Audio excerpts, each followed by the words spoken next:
நான் SEBI register advisor கிடையாது. இந்த வீடியோ முழுவதும் எஜுகேஷன் மற்றும் இன்ஃபர்மேஷன் பர்பஸ் ஒன்லி மட்டும். நீங்கள் எந்த ஒரு ஷேர் வாங்கும் பொழுதோ அல்லது விற்கும் பொழுதோ செபி ரெஜிஸ்டர் அட்வைஸை கேட்டு அதன்படி செயல்படவும். பிவிஆர் ஐநாக்ஸ் அப்படின்னு நமக்கு ஞாபகம் வர்றது என்னென்னா படம். ஆமாம், இது ஒரு மல்டிப்ளெக்ஸ் காம்ப்ளெக்ஸ் தேட்டர் இந்தியா ஃபுல்லாக இருக்குது. இது 1997 ஆரம்பித்தது. ஆல்மோஸ்ட் சொல்ல போனால் 74 சிட்டிஸில் 854 தேட்டர்ஸ் இருக்குது. இதோட சீட் கெப்பாசிட்டி எவ்வளோன்னா 1,80,000 கெப்பாசிட்டி இருக்குது. ரெவன்யூன்னு பார்த்தோம்னா 100%ல் 52% டிக்கெட் சேல்ஸில் வருது. 30% வந்து ஃபுட் அண்ட் பெவரேஜஸில் கிடைக்கிது. இந்த பிவிஆர் சினிமாஸை பற்றி ஒரு கோத்ரூ பண்ணுவோம். வெதர் இதை வந்து பை பண்ணலாமா, செல் பண்ணலாமா, ஹோல்ட் பண்ணலாமா அப்படிங்கிறதுக்கு டிசிஷன் எடுக்கிறதுக்கு ஒரு ஹெல்ப்ஃபுல்லாக இருக்குது. இந்த கம்பெனிக்கு ஃபண்டமெண்டல் செக் பண்ணோம்னா மார்க்கெட் கேபிட்டல் 14,100 கோடி அரவுண்ட். இதோட கரண்ட் ப்ரைஸ் எவ்வளோனா 1,400 ஹை ப்ரைஸ் எவ்வளோனா 52 வீக்ஸு 1,880, லோ எவ்வளோனா 1,204. ஸோ சொல்ல போனோம்னா இது வந்து லோ ப்ரைஸ் பக்கத்தில் தான் ட்ரேட் ஆகிட்டு இருக்குது கரண்ட்லி. இதோட புக் வேல்யூ எவ்வளோன்னு பார்த்தா 746, ஒரு நல்ல புக் வேல்யூ தான் இருக்குது. இதில் சேல்ஸ் க்ரோத் எவ்வளோ இருக்குதுன்னா 62% க்ரோத் ஆகிட்டு இருக்குது. ப்ராஃபிட் க்ரோத் எவ்வளோனா 90%. இதில் முக்கியமாக நம்ம கன்சிடர் பண்ண வேண்டியது என்னென்னா டெபிட். ஆல்மோஸ்ட் சொல்ல போனோம்னா 8,300 கோடி டெபிட் இருக்குது. இதுதான் இதில் இருக்கிற மேஜர் நம்ம கன்சிடர் பண்ணக்கூடிய ஒரு நெகட்டிவ் பாயிண்ட் சொல்லலாம். ஆனால் அந்த லோனை வந்து 8,300 கோடியை நம்ம நெகட்டிவாக பார்க்காம பாசிட்டிவாக பார்க்கலாம். எப்படின்னா, நம்ம இன்வெஸ்ட்மெண்ட்டுக்காக வாங்கின அமௌண்ட்டு நமக்கு வந்து ரெவென்யூ அதிகமாச்சுன்னா அப்போ வந்து அந்த ரெவென்யூ மூலம் வர்ற ப்ராஃபிட்டில் நம்ம வந்து அந்த லோனை ஈஸியாக அடைச்சிடலாம். அது எப்படிங்கிறத கீழே வர்ற அடுத்தடுத்த இதில் ஃபினான்ஷியல் ஸ்டேட்டஸில் நம்ம பார்த்தோம்னா கொஞ்சம் கிளியராக புரியும். நம்ம இப்போ பார்க்குறது என்னென்னா கிராஃப். பொதுவாக ஒரு ஷேர் வாங்குகிறோம் விற்கிறோம் அப்படின்னா கிராஃப் பார்த்து தான் most of the people's decision எடுப்போம். ஏன்னா அதுவும் வந்து ஒரு மேஜர் பாயிண்ட், நமக்கு ஒரு கீ பாயிண்ட்டாக கிடைக்கும். நமக்கு பை பண்ணலாமா, செல் பண்ணலாமா, ஹோல்ட் பண்ணலாமாங்கிறத ஒரு டிசிஷன் எடுக்கிறது ரொம்ப ஹெல்ப்ஃபுல்லாகவும் இருக்குது. இங்கே வந்து நான் ஃபஸ்ட் எடுத்தோன்னா 10 இயர் சார்ட்டை ஃபஸ்ட்டு பார்க்குறோம். 10 இயர் சார்ட்டில் பார்த்தா இனிஷியலாக 2014 பார்த்தா 600 ரூபீஸில் இருந்திருக்குது. நான் 1,400. ஆல்மோஸ்ட் சொல்ல போனோம்னா ஒரு டைம் தான் அதோட வேல்யூ இன்க்ரீஸ் ஆகிருக்குது. அதே 5 இயர் சார்ட் எடுத்துக்கிட்டிங்கன்னா அதோட வேல்யூ பார்த்திங்கன்னா 1,600 இருந்திருக்குது 5 இயர்ஸுக்கு முன்னாடியே. 2020 கொரோனா அந்த மார்க்கெட் கிராஷில் பார்த்திங்கன்னா ஆல்மோஸ்ட் 800 வரைக்கும் டவுன் வந்துருக்குது. இதுதான் லோயஸ்ட் ப்ரைஸாக கன்சிடர் பண்ணலாம். அதுக்கப்புறம் பார்த்திங்கன்னா அதே ப்ரைஸில் தான் ஆல்மோஸ்ட் ஜேர்னி ஆகிட்டே இருக்குது. இப்போ கரண்ட்லி 1,400 ட்ரேட் ஆகிட்டு இருக்குது. 5 இயர்ஸ் சார்ட்டில் பார்த்திங்கன்னா ஹைன்னு பார்த்திங்கன்னா 2,200 இருக்குது, லோயஸ்ட் 800, இப்போ 1,400. அப்போ சொல்ல போனோம்னா ஆல்மோஸ்ட் வந்து 600 வந்து லோ ப்ரைஸ்லேருந்து மேலேயும் ஹை ப்ரைஸ்லேருந்து 800 கீழேயும் இருக்குது. சார்ட்டில் ஃபைனலாக நம்ம பார்க்க போகிறது 1 இயர் சார்ட். ஏன்னா கடைசி 1 இயர் எப்படி இருக்குதுன்னு பார்த்தா ஆல்மோஸ்ட் பார்த்திங்கன்னா ப்ரைஸோட வேல்யூஸும் ரொம்ப பெரிய வேரியேஷனே கிடையாது. பார்த்திங்கன்னா 1,400 சம்திங் 1 இயருக்கு முன்னாடி ட்ரேட் ஆகிருக்குது. இப்போ திரும்பவும் அதே ப்ரைஸில் தான் இருக்குது 1,400. ஸோ வந்து நம்ம சொல்லப்போனால் 10 இயர்ஸுமே எடுத்து பார்த்திங்கன்னா ஒரு ஃப்ளாட்டாக இருக்கிற மாதிரியே நமக்கு ஒரு ஃபீல் இருக்குது. பெருசாக கிராஜுவலாக க்ரோத்தும் கூட இருந்திருக்காது ப்ரைஸை பொறுத்த வரைக்கும். ஸோ நம்ம இதை 10 இயர்ஸும் ஒரே ப்ரைஸ் வந்து ஃப்ளாட்டாக இருக்குதுன்னா நம்ம வந்து என்ன பண்ணலான்னா ஒரு பை பண்ணலாம். நல்ல ப்ரைஸுக்கு இப்போ கரண்ட் ப்ரைஸ் ஒரு நல்ல ப்ரைஸ்னே கன்சிடர் பண்ணலாம். எப்போவுமே க்ரோத் ஆச்சுன்னா இதுலேருந்து 3x 1x 2x 3x அந்த மாதிரி ஒரு ஹை பொட்டன்ஷியலாக க்ரோத் ஆகிறதுக்கு சான்சஸ் ரொம்ப அதிகமாக இருக்குது. அதனால நம்ம இதை வந்து ஒரு மேஜர் பாயிண்ட்டாக கன்சிடர் பண்ணலாம். நெக்ஸ்ட்டு நம்ம பார்க்க போகிறது என்னென்னா ப்ராஃபிட் லாஸ். பொதுவாக ஒரு கம்பெனினாலே ப்ராஃபிட் லாஸ் ரொம்ப இம்பார்ட்டன்ட். ஏன்னா ப்ராஃபிட் ஆனால் தான் நமக்கு வந்து பெனிஃபிட்டே கிடைக்கும். இந்த கம்பெனிலையும் பார்த்திங்கன்னா ப்ராஃபிட் லாஸ்க்கு சேல்ஸ் எடுத்து பார்த்திங்கன்னா 10 இயர்ஸ்க்கு முன்னாடி 670 கோடி தான் இருக்குது. இன்றைக்கி 6,000 கோடிக்கு பக்கமாகுது. சொல்லப்போனால் 10 டைம்ஸ் சேல்ஸ் இன்க்ரீஸ் ஆகிருக்குது. நம்ம ப்ரீவியஸாக சார்ட்லேயே பார்த்தோம் 1 டைம் தான் ஆனால் ப்ரைஸோட க்ரோத் ஆகிருக்குது. இந்த இடத்துல இதை நோட் பண்ணிக்கிங்க. அதுக்கு அடுத்தது பார்த்திங்கன்னா எக்ஸ்பென்ஸ் கிராஜுவலாக அதுவும் இன்க்ரீஸ் ஆகிருக்கு. 5,000 கோடி 500 கோடி ஆரம்பித்தது இன்றைக்கி வந்து 4,000 கோடி ஆகிருக்குது. ஆப்ரேட்டிங் ப்ராஃபிட்னு பார்த்திங்கன்னா 100 கோடி ப்ராஃபிட் 10 இயர்ஸ்க்கு முன்னாடி. ஆனால் இப்போ நம்ம பார்க்க போனால் 1800 கோடி. சொல்ல போனோம்னா 18 டைம் 18 டைம்ஸ் நமக்கு வந்து இப்போ இன்க்ரீஸ் ஆகிருக்கு. ஸோ இதை வந்து நம்ம ஒரு மேஜர் பாயிண்ட்டாக கன்சிடர் பண்ணலாம். அதே சமயம் பார்த்திங்கன்னா நெட் ப்ராஃபிட் அண்டு 10 இயர்ஸ்க்கு முன்னாடியே வந்து ஒரு 55 கோடி ஆனது. இன்றைக்கி வந்து கிட்டத்தட்ட அதிகமாக நெட் ப்ராஃபிட் ஆகிருக்கணும். ஆனால் என்னென்னா இடையில அந்த 2020 ஆன கிராஷில் பார்த்திங்கன்னா இது லாஸில் போனங்காட்டி அதை எல்லாத்தையும் ஈக்குவலைஸ் பண்ணணும். ப்ளஸ் வந்து அடுத்தடுத்து நடந்த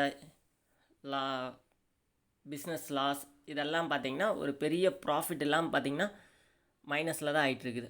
ஆனால் இந்த இடத்துல ஒரு மேஜர் பாயிண்ட் நம்ம நோட் பண்ண வேண்டியது என்னென்னா, நெட் ப்ராஃபிட் பார்க்க போனால் பெரிய ஒரு சேஞ்சே இல்லை. ஆக்சுவலாக 55 கோடி 10 இயர்ஸ்க்கு முன்னாடி இப்பவும் வந்து பார்த்திங்கன்னா -36 கோடி தான். இந்த இடத்துல பார்த்திங்கன்னா இது ஒரு நெகட்டிவாக தான் தெரியும். ஆனால் இதை நம்ம மேலே ஆப்ரேட்டிங் ப்ராஃபிட்டை பார்க்கணும். ஆப்ரேட்டிங் ப்ராஃபிட் 100 கோடி ஆனது இன்றைக்கி 1800 கோடி ஆகுது. ஸோ சொல்லப்போனால் 18 டைம்ஸ். இதில் என்ன மேஜராக இதானது என்னென்னா டிப்ரிசியேஷன் 1205 கோடி டிப்ரிசியேஷன் மட்டும் ஆகிருக்குது. ஸோ எவ்ரி இயர் இந்த டிப்ரிசியேஷனுங்கிறது ஒரு ஸ்டேஜில் பார்த்திங்கன்னா ஸ்டாப் ஆக ஆரம்பிச்சிரு. அப்போ என்னென்னா நமக்கு ப்ராஃபிட் ரொம்ப அதிகமாக கிடைக்க ஆரம்பிக்கு. அதே சமயம் இந்த க்ரோத்தும் பார்த்திங்கன்னா 2021 -330 கோடி. ஆனால் இன்றைக்கி ஆப்ரேட்டிங் ப்ராஃபிட் எவ்வளோனா 1800 கோடி. ஆல்மோஸ்ட் இதை கம்பேர் பண்ணோம்னா 2100 கோடி இன்க்ரீஸ் ஆகிருக்குது 3 வருஷத்துலேயே. ஸோ இதை பார்த்திங்கன்னா நமக்கு ப்ராஃபிட் வந்து கிராஜுவலாக நல்ல க்ரோத் ஆகிருக்கிறது தெரியுது. இனி ஃப்யூச்சர்லேயே இது க்ரோத் இன்க்ரீஸ் ஆச்சுன்னா நமக்கு நல்ல ப்ராஃபிட் கிடைக்கும். அப்போ கம்பெனியோட க்ரோத் இன்க்ரீஸ் ஆகிறப்ப அப்போ ஷேர் ப்ரைஸும் கண்டிப்பாக இன்க்ரீஸ் ஆகும்.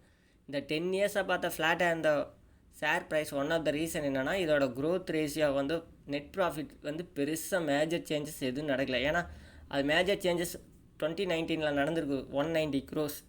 ஆனால் அதுக்கப்புறம் பார்த்தா திரும்ப வந்து 2020 நடந்த மார்க்கெட் கிராஷில் ப்ளஸ் கொரோனா இந்த ரீசன்னால் இது இந்த செக்டர் ரொம்ப அடி வாங்கியிருக்கிறதுனால இதுவும் ரொம்ப அடி வாங்கியிருக்கு.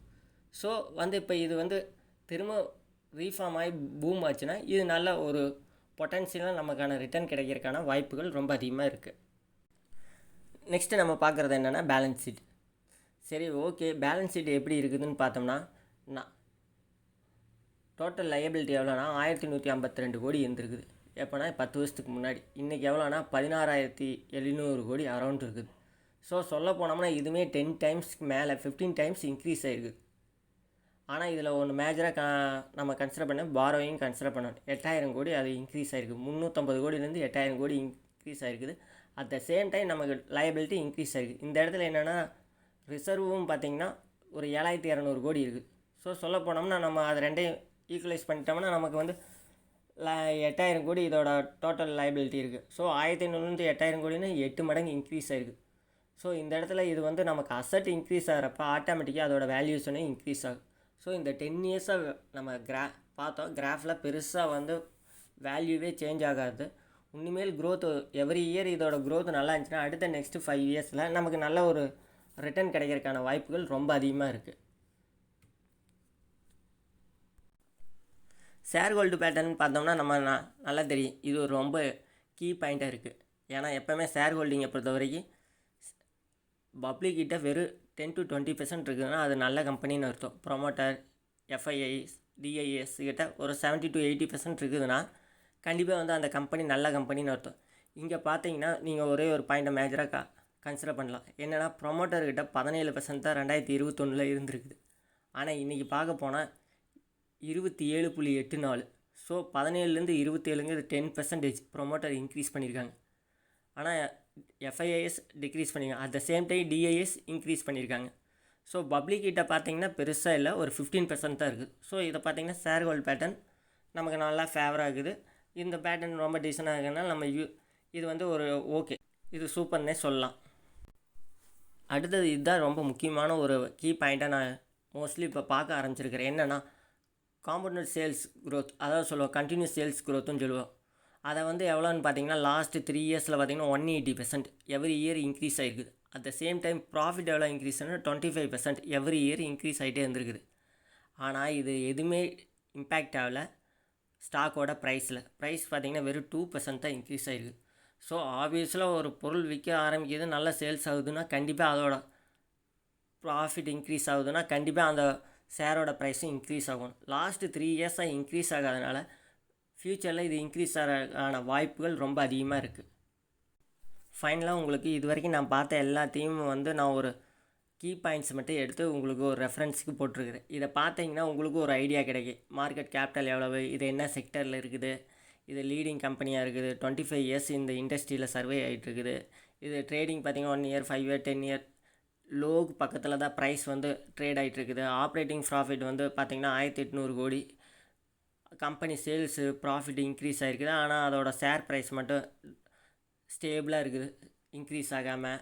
அதே சமயம் பார்த்திங்கன்னா அசட் வேல்யூ 7500 கோடி, அரௌண்ட் 17,000 crores இன்க்ரீஸ் ஆகிருக்குதுன்னு நான் சொல்லியிருந்தேன். அதேமாதிரி ஸ்டாக் பார்த்திங்கன்னா பப்ளிக் ஹோல்டர்கிட்ட வெறும் 15% தான் இருக்குதுன்னு சொல்லியிருந்தேன். இது எல்லாத்தையும் கன்சிடர் பண்ணோம்னா இந்த ஷேர் நமக்கு ஒரு நல்ல பெஸ்ட்டு ப்ரைஸில் கரண்டில் கிடைக்கிற மாதிரி எனக்கு ஒரு ஃபீல் ஆகுது. நீங்களும் இதெல்லாம் பாயிண்ட்டையும் நோட் பண்ணிட்டு இதில் உங்களுக்கு என்ன டிசிஷன் எடுக்கலாம், அல்லது எப்படி இதை வச்சு மேபி இதை பை பண்ணலாமா, ஹோல்ட் பண்ணலாமா, செல் பண்ணலாமாங்கிற ஒரு டிசிஷனுக்கு வரலாம். ஏன்னா என்னோடய போர்ட்ஃபோலியோவில் நான் இதை நான் ஆட் பண்ண ஆரம்பிச்சிட்டேன். நான் இன்னொன்று இதை சொல்ல விரும்புகிறேன். சிப் மெத்தடில் தான் இன்வெஸ்ட்மெண்ட் பண்ண ஆரம்பிப்பேன். நான் weekly once R monthly once ஒரு ஷேர் அந்த மாதிரி பை பண்ண ஆரம்பிப்பேன்.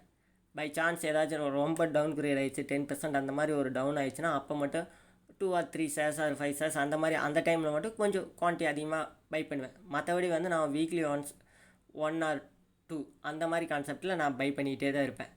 அதே மாதிரி இதை பார்த்திங்கன்னா ஒரு நல்ல ஒரு 3 years 5 years நம்ம ஹோல்ட் பண்ண ஆரம்பித்தோம்னா நல்லா ரிட்டர்ன் கிடைக்கும். இந்த மாதிரி ஜென்யூனான ஷேர்ஸ் வாங்கி நம்ம ஹோல்ட் பண்ணி வச்சோம்னா ஃபைனலாக நீங்கள் இந்த ஷேர்ஸை பை பண்ணலாமா, செல் பண்ணலாமா, ஹோல்ட் பண்ணலாமா அப்படிங்கிறத உங்களுக்கு செபி ரிஜிஸ்டர் அட்வைசர் யார் இருக்காங்க அவங்கக்கிட்ட அட்வைஸ் கேட்டு ஃபைனலாக ஒரு டிசிஷன் எடுத்துக்கங்க.